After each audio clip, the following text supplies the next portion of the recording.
안녕하세요.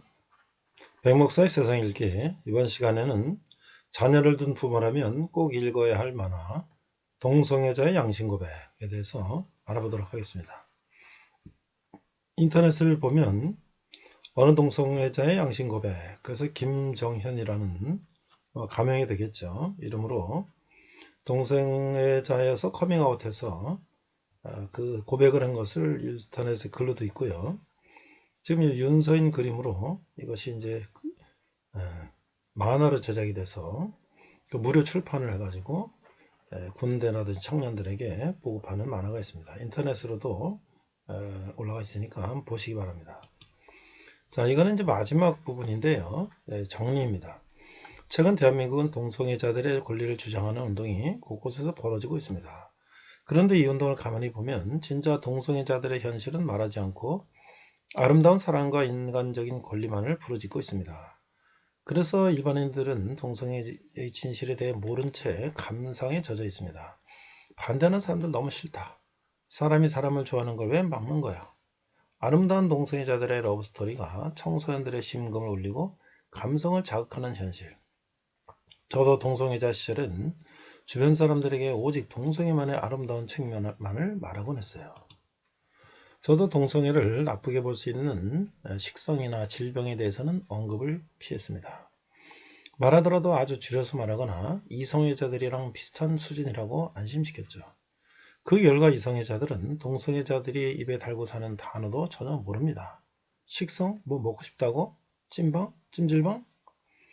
동성애자들의 감성 자극에 넘어간 이성애자들은 현실을 모른 채 많은 지지를 보내고 있습니다. 저도 동성애자를 지지하는 사람들과 얘기해 본 적이 많은데 동성애의 정확한 실체를 알고 있는 사람은 본 적이 없습니다. 동성애자의 실체, 일상을 알려주면 그 어떤 부모도 할 말을 잃습니다. 부모 마음은 다 똑같습니다. 동성애 지지자들도 동성애가 바로 자기 자식의 문제가 되었을 때에는 또 달라집니다. 동성애 제도화를 반대하는 사람들이 인권도 모르는 나쁜 사람들이 아닙니다.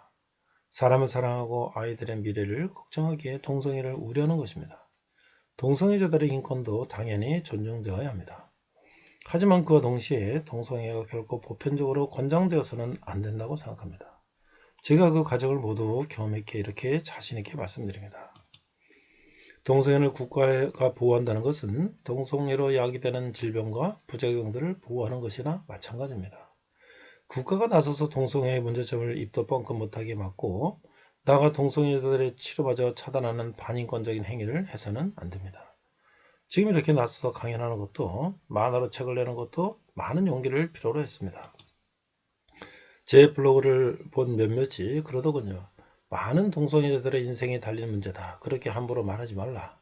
저는 이렇게 말하고 싶습니다. 그보다 훨씬 더 많은 국민들의 인생과 후손들의 미래까지도 달린 문제다. 나이 든 동성애자들은 동성애가 얼마나 무서운지 다 알고 있습니다. 젊음이 지나가고 30대 이후가 되면 식성 경쟁에서 낙오되는 시기가 찾아옵니다.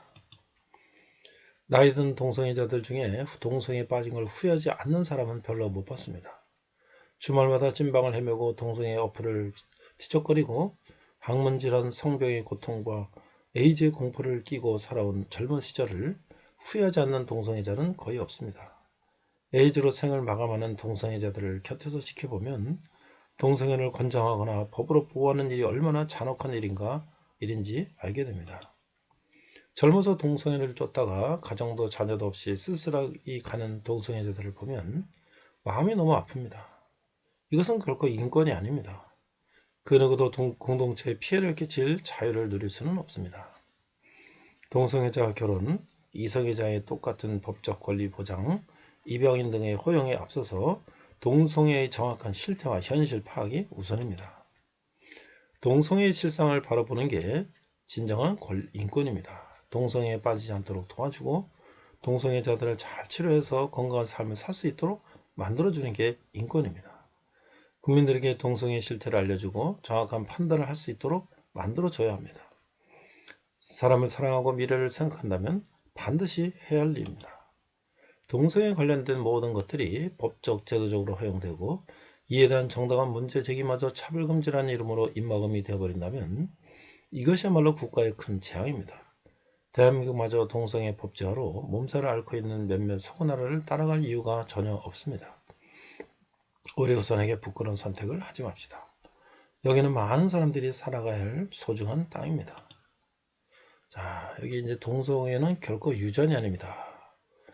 서구에서 동성애가 유전이라는 오해가 퍼진 이유에 대해서 여러 가지가 있고요.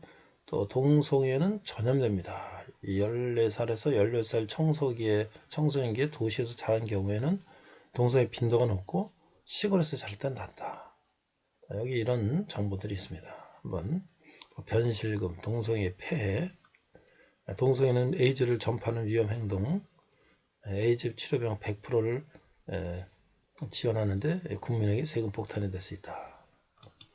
그다음에 동성애 차별금지법이 통과되면 어떻게 되는지, 동성애 예방 활동이 인권보호 활동, 동성애가 입법화된 유럽은 어떤 상황인지를 자세히 기록해 놨습니다. 한번 우리가 보고 동성애를 우리가 미워하는 것이 아니라 동성애자를 안타깝게 여기고 그들이 바른 길로 돌아오도록 사랑으로 품고 그들에게 권면할 것입니다. 이상 백목사의 세상을 읽겠습니다.